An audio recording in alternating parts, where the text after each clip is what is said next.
Dapat ang unang imbestigahin as flood control is concerned, unahin natin sa Region 1, Ilocos Norte. Dahil si Presidente yung nagsabi, may katiwalaan ang flood control.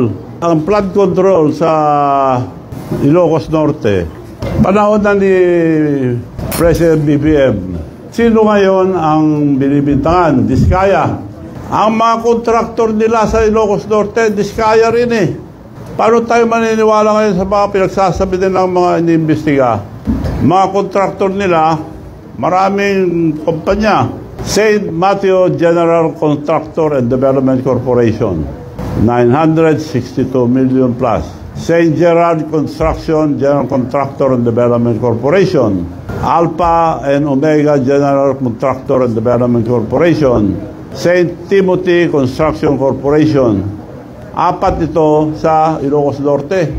Paano nila hindi alam ito? Probinsya niya ito. Paano tayo maniniwala ngayon kay Presidente?